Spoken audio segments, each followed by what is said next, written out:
We have the pleasure of three discussants this morning, Dr. Zena Wexler, Dr. Cornelia Weiland, and Dr. Claudia Brooks. And so would one of you like to go ahead and kick off our panel discussion?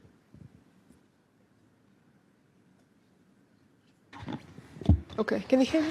Yes, good afternoon. So I want to start with the brain of the brain. After we heard about, kidney, the kidney is the brain of the cardiovascular, brain of the brain.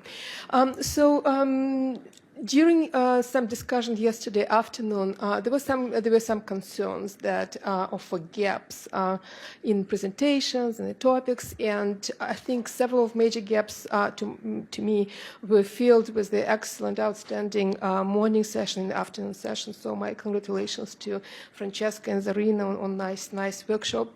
But I want to bring two aspects that two people brought yesterday. One about brain development and whether we need to think about it and whether we need to include in everyday thinking as a group.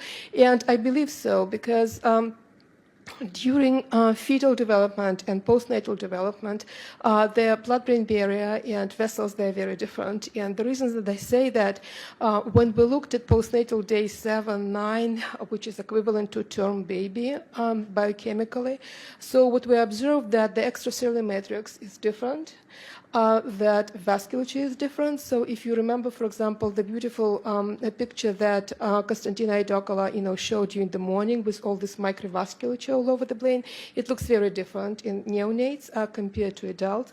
So the small vessels are not as developed and network is not as complete, which makes it different. Then we also looked at endothelial transcriptosome after neonatal brain, side by side, adult versus neonate. And it was a discovery. It was so many paradoxes because, again, extracellular matrix, tight junction proteins, there are so many differences that were there. So as a result, in stroke models, we observed that somehow, paradoxically to many people, integrity of the blood-brain barrier, at least acutely, a lot more preserved in neonates as compared to adult.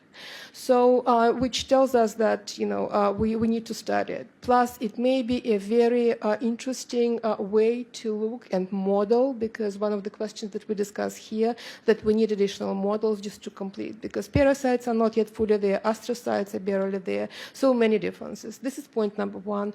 And point number two is, when the whole concept of the neurovascular unit was, being developed, microglial cells were not included in this VIP group because at that point there were no data about major role of the microglial cells in regulating vascular integrity, and only later of the study with 2-photon microscopy, looking at how many functions the cells have absorbing and circulating and trying to fix under injurious conditions, what's happening with the vasculature. And also there are a lot of effects during development that the cells are absolutely essential to development of the network of vessels. In two functions, they guide different molecules, they bridge individual endothelial cells, and without microglial cell, it does not occur.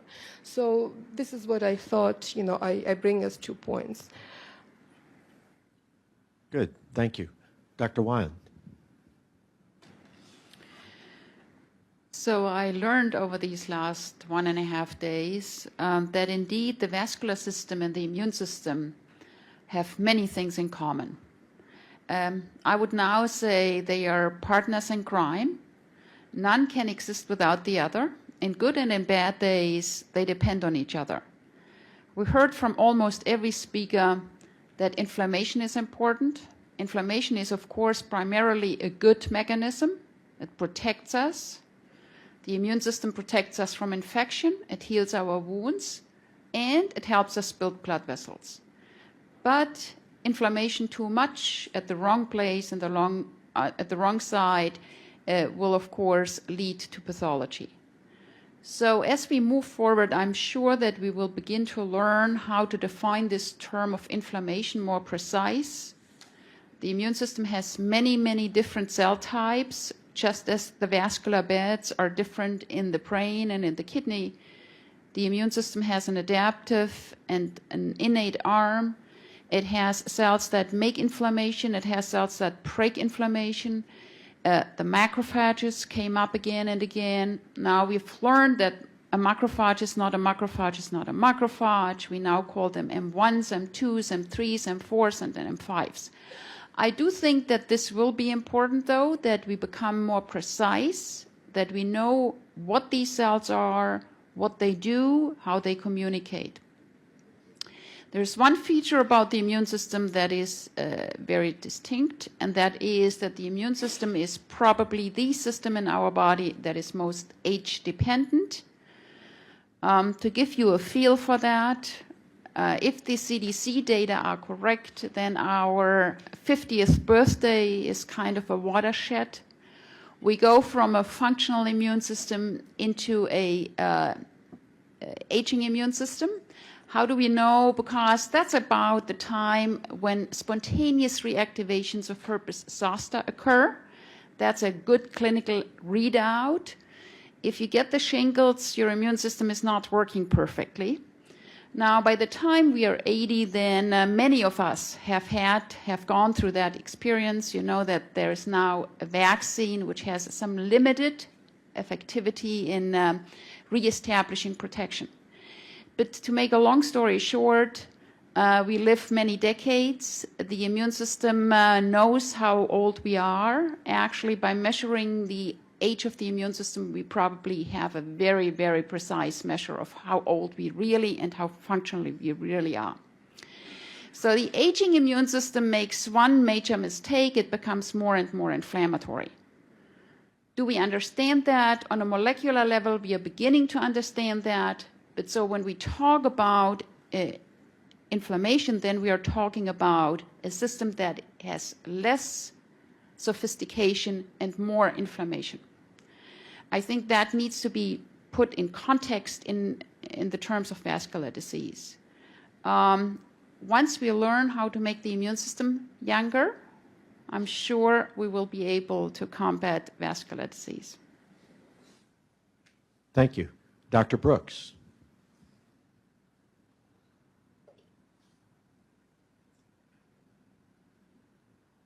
I should say good afternoon. I was going to say good morning.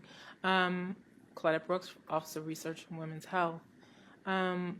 What I've seen over the last day and a half, 2 days, is more and more work at the basic and preclinical level, trying to get to these mechanisms and inflammation in cellular types and how they work.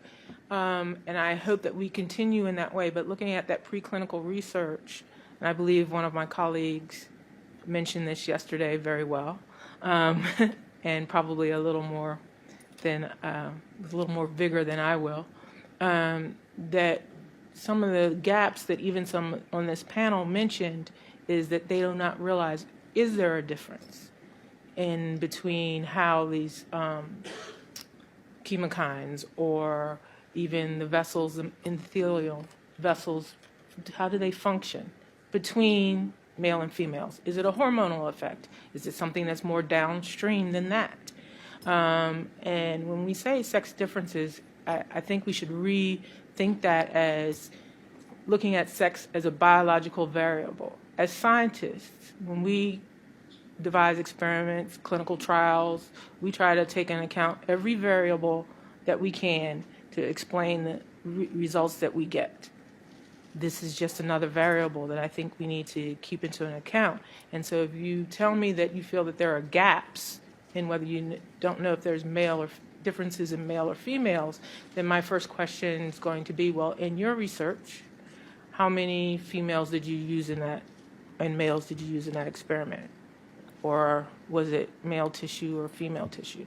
I may not tell you, you have to add this, you have to add that.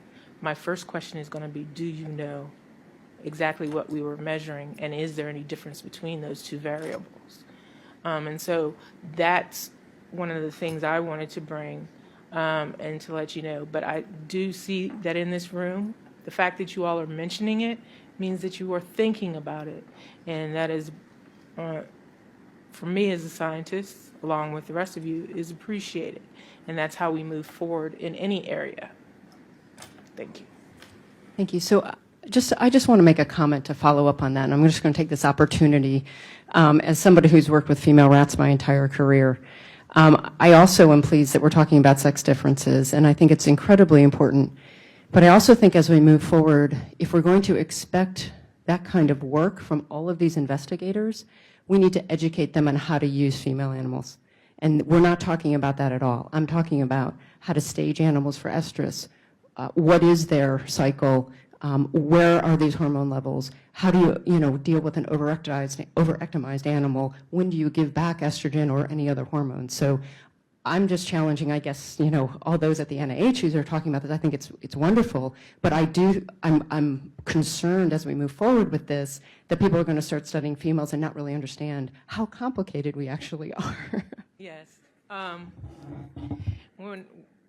That is educational and training and programs like that will be coming.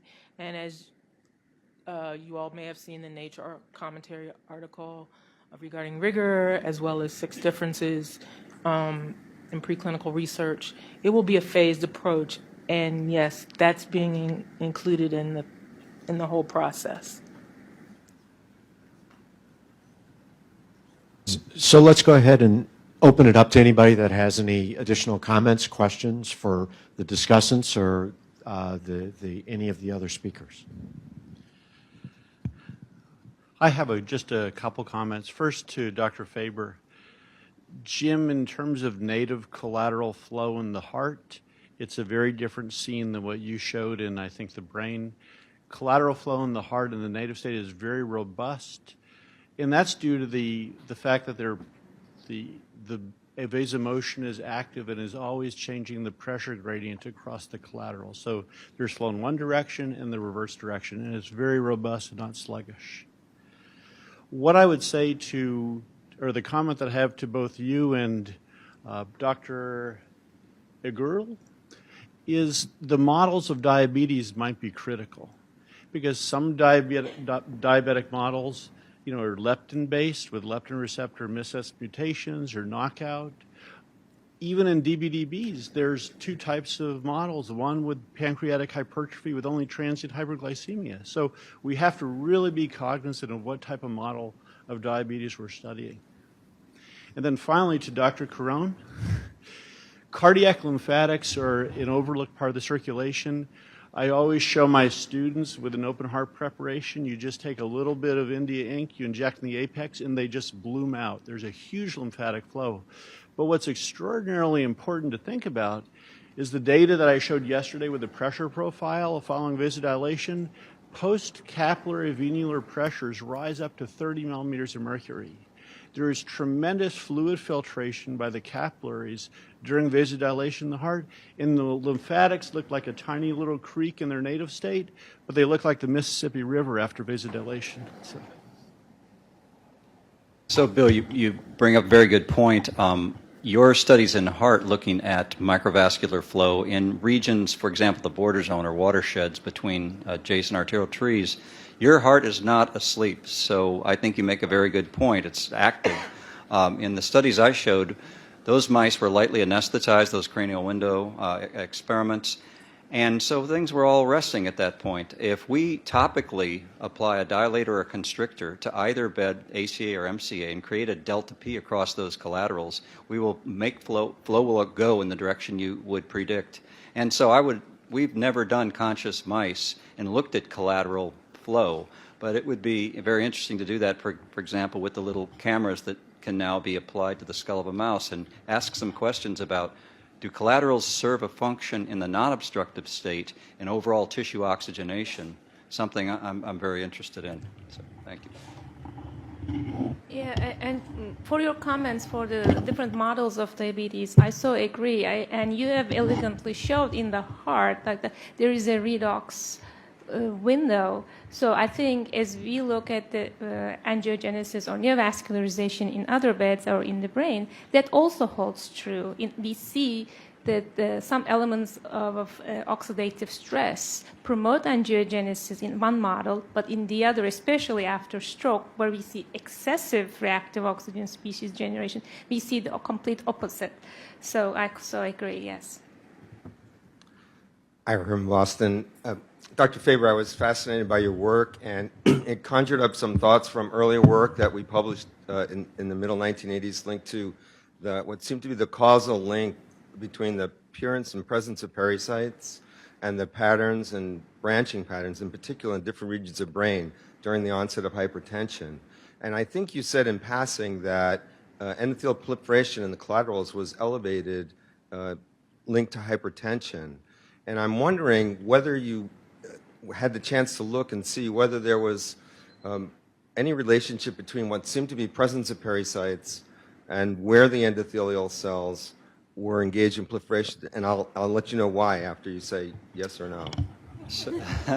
So we have not looked at other cell types that might be correlated with, so pericytes, for example, or leukocytes, as Jerry Meininger asked that question, and associated with this time at which we're seeing collateral loss in the hypertensive animals, for example, 8 months into the hypertension or 12 months.